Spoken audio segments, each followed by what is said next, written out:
Now that I fall into you again and again.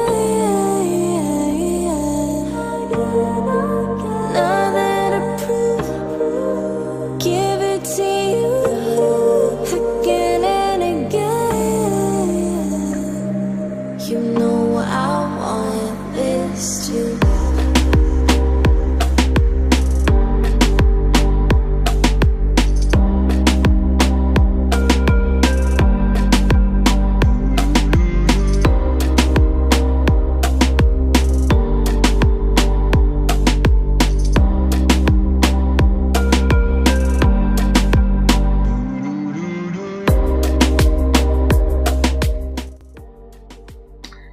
Wait, you work on the cars too? I asked, completely shocked at this new revelation. He looked at me for a moment before he shook his head slightly and chuckled, bringing the water bottle back to his mouth. Of course he does, beautiful. Hell, he the best mechanic in Chicago. The little man who had been working on the first car said, plopping down on the stool that sat by the car Caleb was repairing. He posed real GQ style, while he let me know with his eyes that he was very interested in me. And, who are you, pretty lady? My wife, Caleb growled from the other side of me. 1 second, that brother was sitting on that stool, and the next, he was right up. Okie dokie was all he said, before without even slightly glancing my way, he walked on back towards the front of the garage. I raised the basket I carried. I brought lunch. I made this announcement with a big bright smile on my face. He leaned back against the car and looked at me through lowered lids. The way he looked at me let me know his thoughts had become naughty. Did you now? I nodded, that bright smile still plastered on my face, although my nerves was beginning to get the best of me. You see, the way he grumbled those words reminded me of a fact that I just kept forgetting. Caleb was a grown man, with more experience than I could ever begin to imagine. Now, there was a good chance that what I was attempting here could very well backfire in my face. You know what I'm saying? The seducer becoming the seduced. His eyes slowly raked over my body before he did that thing with his tongue and his bottom lip. Good timing, baby. I'm pretty hungry. He spoke those words low, and it seemed as if they vibrated through the base of my stomach. Oh, goodness. I was losing ground before I even got started good. I squared my shoulders. Forget that. So what? He was older than me and had more experience. Obviously, it was something about me he liked, which meant I had the upper hand. Now all I had to do was remember that and take back my control. Great, let's go eat. I turned to lead the way back into his office. He didn't move from the car he leaned against. When I got halfway across the garage, I let the dress fall down to reveal my shoulder before turning to look at him over said shoulder. His gaze was glued to my exposed flesh. And now it was time for the coup de grace, as Madam Queen would say. I turned slightly to face him, moving my leg in a way that caused the dress to fall open, exposing my thigh for his eyes only. You coming? The grin he now wore could be described as nothing less than that of a predator. Slowly he nodded. Yeah, I am. Then he stood up straight and followed me into his office. Let me wash up, I'll be right back, he said, shutting the door behind us. I took the time while he was there to set up everything. Instead of putting the food on his desk, I spread everything out on the table that sat in front of the brown leather couch that was off to the side. My wife was a source of constant entertainment. You just never know what she was going to do next. You see, that's the one thing I loved about her. For as long as I can remember, my life has been full of responsibility for others. Before King took over my father's operation, my dad landed up 6 of his most loyal men. one of which had been king. You see these men, son? They are your family. You always take care of your family, he had told me at the tender age of 8, just a few days before he was murdered. No matter what, take care of those who are loyal to you. As I stood there that night, with my father who had started training me to take over his operation once he was gone, I knew that a change was coming. I could feel it like I felt the clothes on my body or the mist that clung to the air. A few days later, somebody murdered him as he stepped out of his car. King took over my father's operation under the guise of finding his killer. A few months later, he was married to my mother. It wasn't long till he placed the blame of my dad's death on the other 5 men that stood with him in front of me and my father that night, and had them murdered. Shortly after that, he had me shipped off to boarding school. I didn't doubt for 1 minute that if he didn't think my death would destroy my mother, who the bastard had the nerve to genuinely love, he would have had me killed as well. Now, who knew that him shipping me off to school would turn out to be the best thing that could ever happen to me? It was there I learned that the world was a much bigger place than my hood. I also learned that my people had been set up to fail. The ghetto was a self-destructing trap, and it angered me. It challenged me. I could not change who I was and how I was raised. The streets were just as much a part of me as my education. So while there, I learned all that I could. My passion has always been cars. It's something about bringing an old car back to life that fulfills me. However, it was business I studied at Howard University. During my 2nd year, I convinced King to open a restoration shop, selling him on the idea of taking his dirty money and cleaning it. The whole time remember that what my father said about family and loyalty. You see, those men that King had murdered all had families, and they were now my responsibility. My stepfather had very little to do with the running of the business.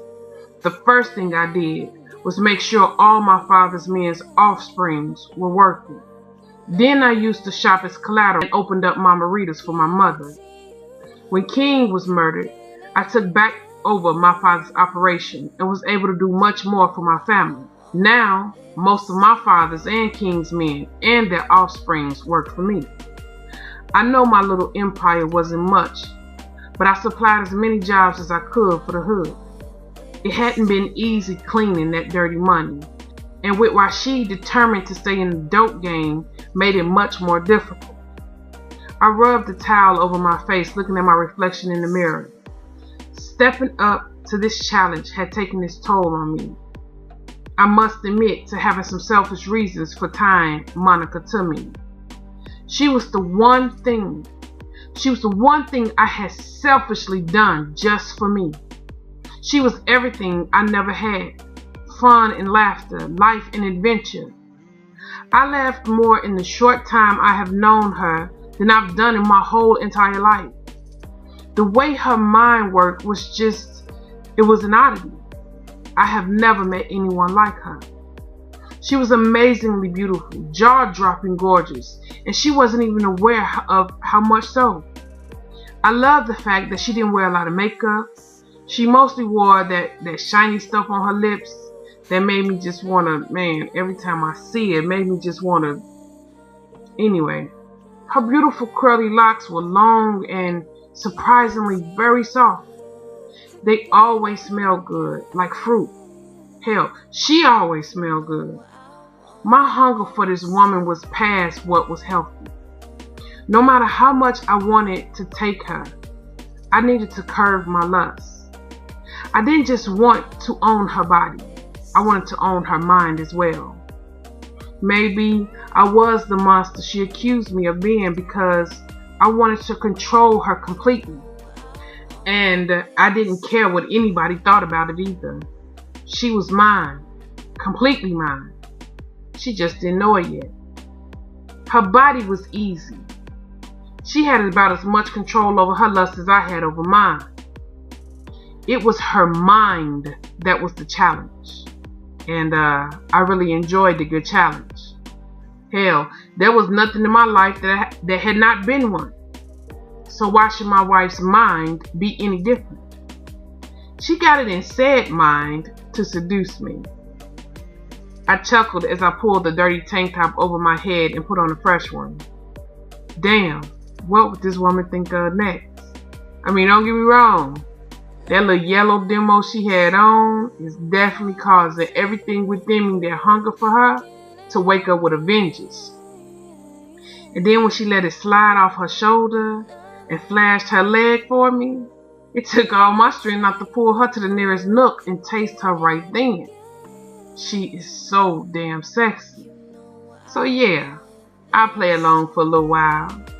I've got to admit to being very curious to see, I don't know how far she was willing to go with this little game of seduction. The thought of it excited me so much, I had to go and wait a few more minutes to leave the bathroom. Damn.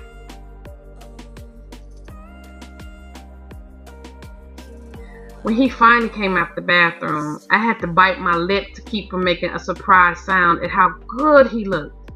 I had never seen him in jeans. They rolled low on his waist, showing off his perfectly muscled torso. He had changed into a clean tank top but still wore his work boots. Wow, this man was so damn fine. I sat with my legs crossed, working this dress. The split left my whole leg and thigh showing.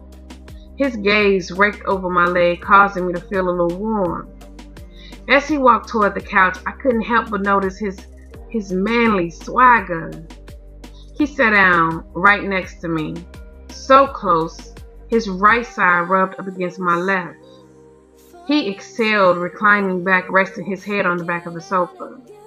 You tired? I asked, turning my body so that I was slightly facing him, giving him a better view of my exposed leg. I bit my lip when his heated gaze fell on me, before he brought his big hand down to rest on my thigh very possessively. I am, he responded. His deep voice caused butterflies to dance inside my stomach. Oh boy, here we go.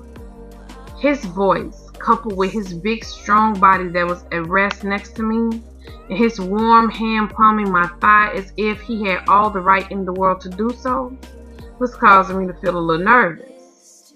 Okay, alright. You're in control with him, Monica. You can do this. He's just a man. Easily seducible. You just have to remain in control while making him believe you're losing control. Easy peasy. I reached for the Tupperware bowl of fruit I had cut up for him. Maybe you shouldn't work so hard, I told him. He chuckled. If I don't work hard, how can I take care of my family? I opened the bowl. So this coming from the man that criticized me for working 2 jobs to take care of mine. He stared at me for a minute before he spoke, his deep midnight gaze causing me to feel uncomfortable.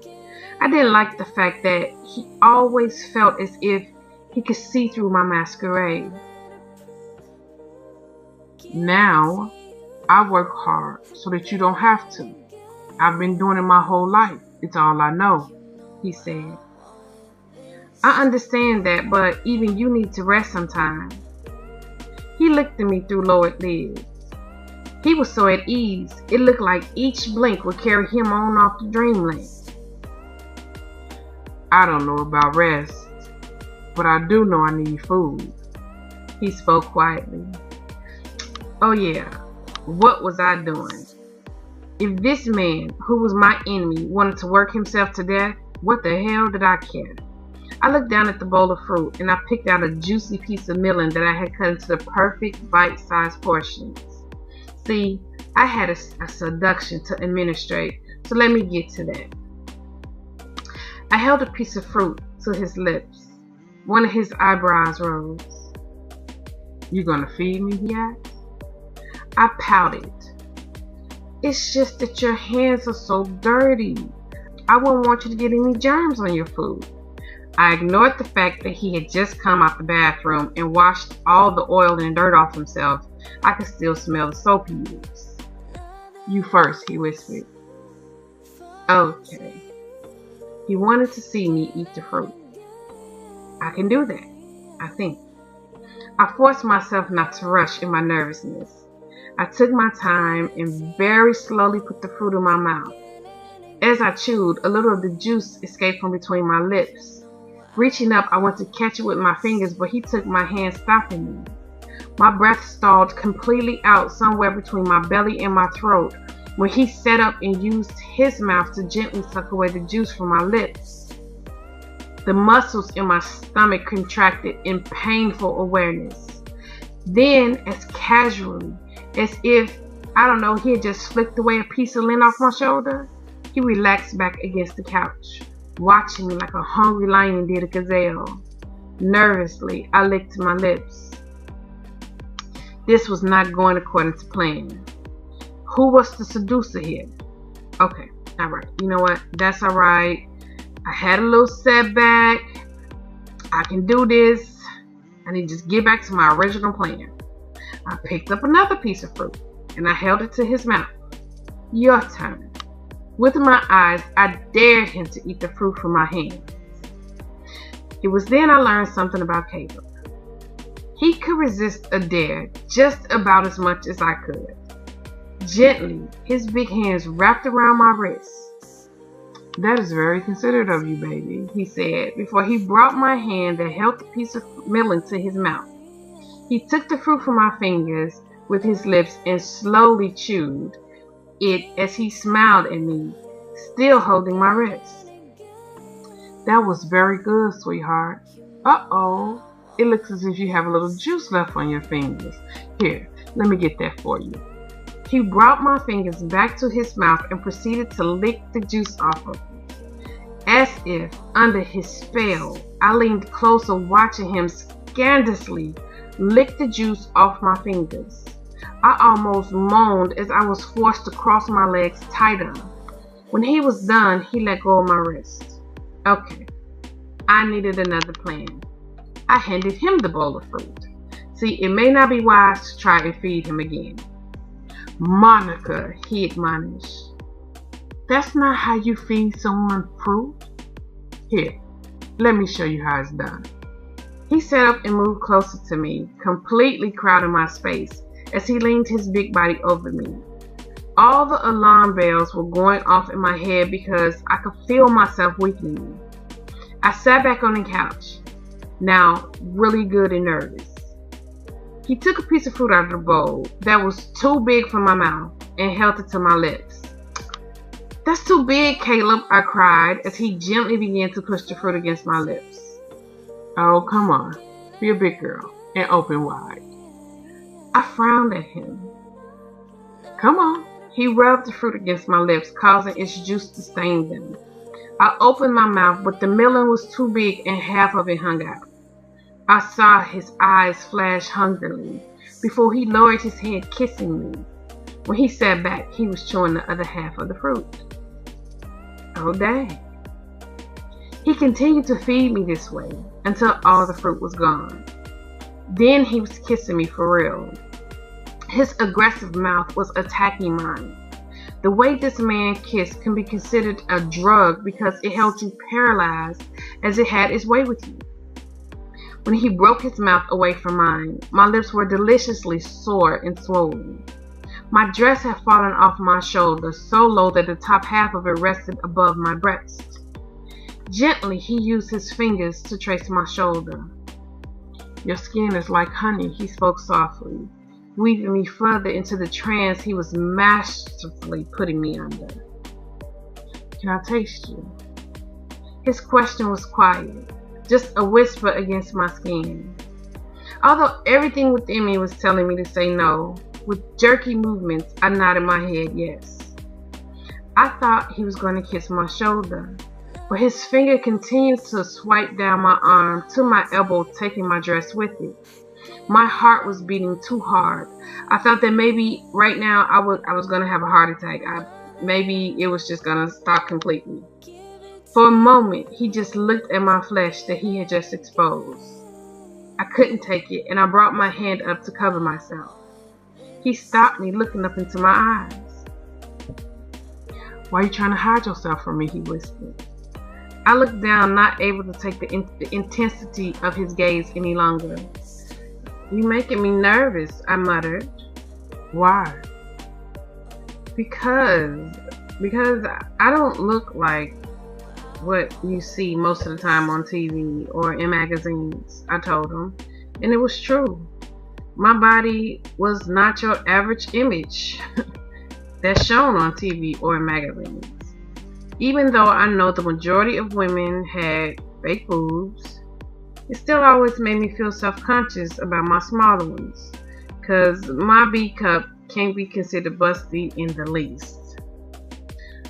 "No, it's not. It's so much more. I think it's the most beautiful body I've ever seen." I looked up at him then, and the truth of his words were there in his eyes. I inhaled as his head slowly lowered. A moan tore from my throat when he began to use his mouth to show me just how much he desired my body. His big hands made its way up my thigh. I leaned back against the couch, lost. I can't tell you how much time had passed, only that it passed. The things he was doing to me had caused me to forget all about my mission. The only thing that mattered now was this fire that he had blazing inside of me. This fire that he relentlessly stroked until I felt physical pain. I needed. He brought his head up and looked at his watch before looking back down at me. "Sorry, baby, my lunch break is over." He gave me a quick kiss on my sore lips and then jumped up off the couch from where he had been holding himself above me. I sat up on my elbows watching him. My mind was muddled. He opened the basket and took out all 3 of the turkey sandwiches I made for him before unwrapping one of them and taking a huge bite out of it. He then turned to look down at me, still sprawled on the couch as he chewed. "Damn, girl. Man, you sexy as hell," he said as his eyes worked over my body. He took another bite out of the sandwich, damn near finishing it off after only 2 bites. His eyes looked at my flesh that was still exposed. I could see the hunger there. So why was he taking me? He turned away, shaking his head. "Damn shame," I heard him say as he left out his office. What the world just happened? My mind was so muddled as my body, still on fire with desire, came to realization that once again it was going to go unfulfilled. I looked down at myself. Somehow I ended up laid out fully on the couch. I hadn't even been aware of it. The top of my dress had been lowered to my waist and the bottom of it was practically open to my waist. The man had used my body like a damn playground. Damn! I sat up off the couch, fixing my clothes. The bastard had done it again. With all the dignity I could muster, I cleaned up the basket from his lunch and left.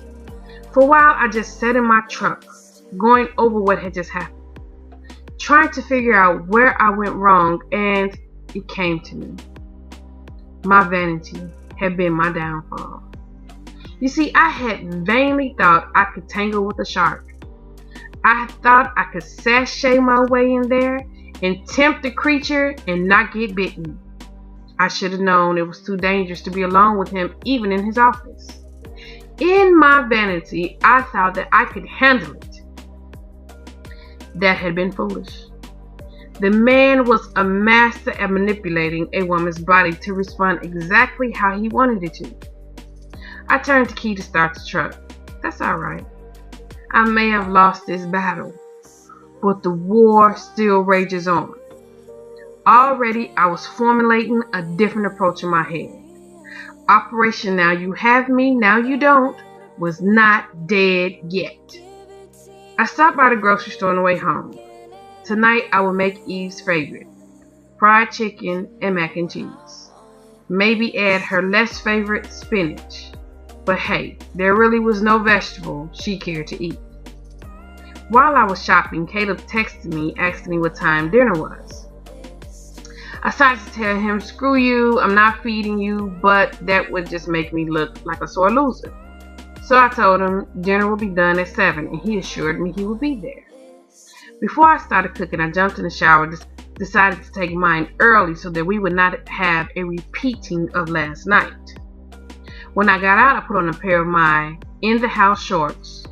You know, the ones that were so short and so tight that you wouldn't dare wear them outside, but would make perfect for a little revenge. At this point, even a small victory will make me feel good. To go with my shorts, I put on one of my tank tops, not worrying about a bra. Then I piled my locks high on my head and went downstairs to start cooking. Nana and Eve sat in the kitchen and talked to me while I did it. Child, now that we have a male tenant, do you think it's wise for you to walk around dressed like that? Nana asked as she and Eve snacked on some blueberries. I shrugged, turning up the radio when my song came on, and I began dancing around the kitchen to the music. What's the matter, Nana? What? Is it my hump? My hump?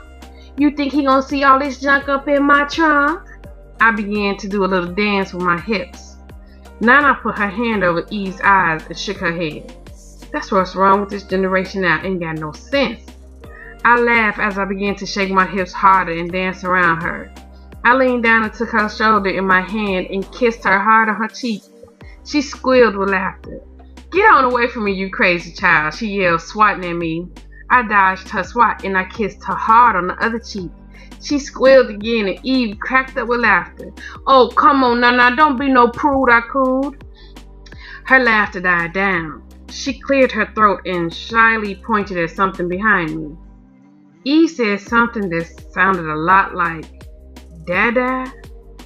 Oh, goodness. The hairs rose on the back of my neck as I turned to face whoever it was that had Nana and Eve's attention. Caleb stood in the door with a grin on his face as his eyes lowered to my hips. In one of his hands, he held a huge bouquet of flowers. Please, don't let me interrupt. He walked into the kitchen, and I saw in his other hand he had a couple of brown bags. The whole time, his eyes greedily took in my outfit. I smiled to myself as I turned back to the stove, giving him a full view of my hips. Now, I know this could be considered scandalous behavior, but hey, this was my husband after all, at least for the time being. Eve continued to reach for him from where she sat in her high chair, her little face lit with excitement. Hey, Nana, I heard him say before he leaned in and kissed her on the cheek I had just kissed her on. Then he handed her the flowers. Oh, Caleb, they are gorgeous, she cried. You've got to excuse what you just witnessed when you came into the kitchen. Sometimes my granddaughter should get in these goofy moods and there's really no stopping her. He chuckled. I see.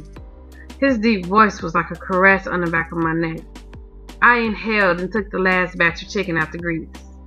Eve yelled something at him, stretching up as far as her little arms would go, reaching for him. He lifted her out of her high chair and into his arms, chuckling. Hey, sweetheart. He gave her a loud kiss on her cheek and she squealed like Nana had done earlier. Still holding her in his arms, he sat in the chair across from Nana. I heard him exhale. You had an exhausting day at work? Nana asked him. It was a little hectic. Had a stubborn bolt that rusted on really good to an engine mount that didn't want to come off no matter what I did. I had an unexpected inspection. My fender shipment didn't come in. They sent the wrong side panels for my 82 Mustang that should have been finished last week, and I'm pretty sure somebody tried to break into my parts warehouse last night. But you know, there was a very pleasant point of my day. Nana leaned on her hand as she listened to him. Oh yeah? And what was that, sugar?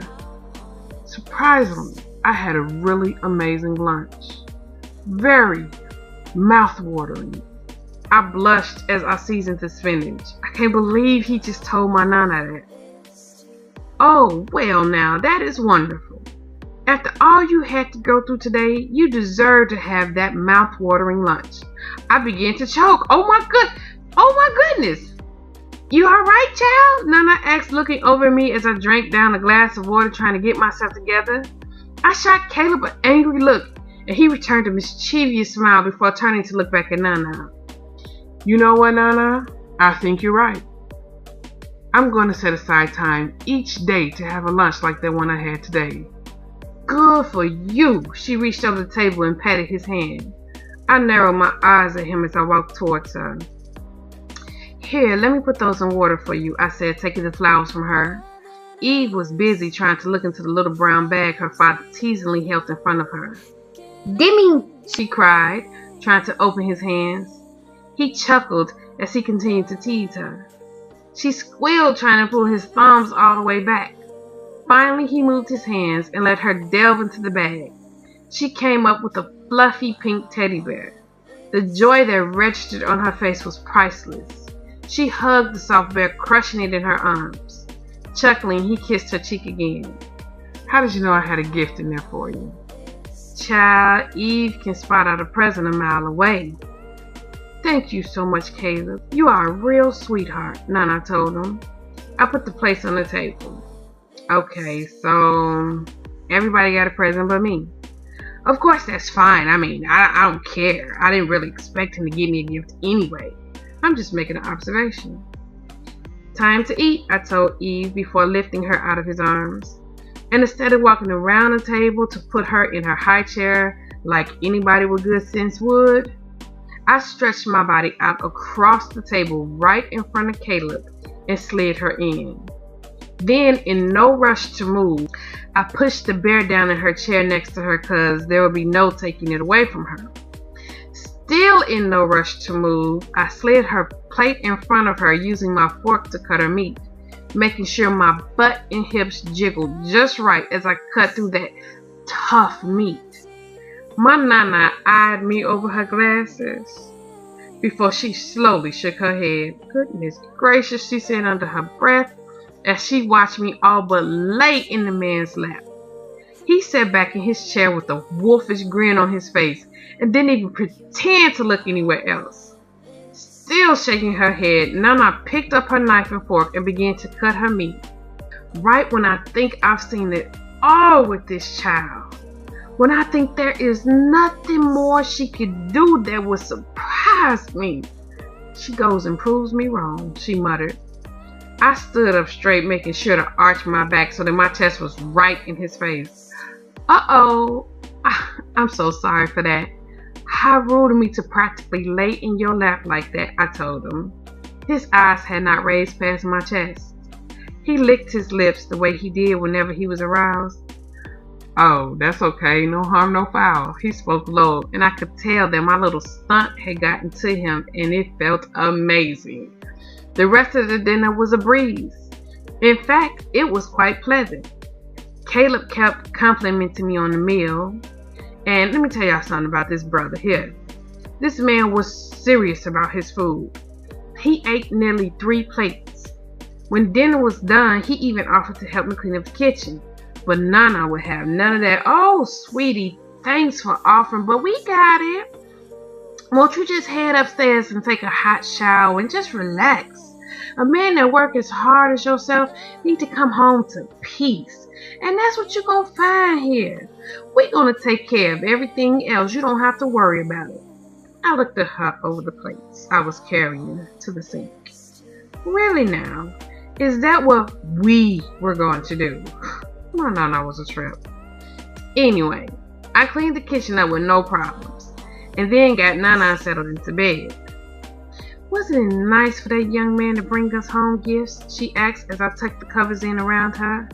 Eve was already asleep in the bed next to her. She didn't last through cleanup time. Sure was. She looked at her flowers that now sat on a nightstand next to her bed.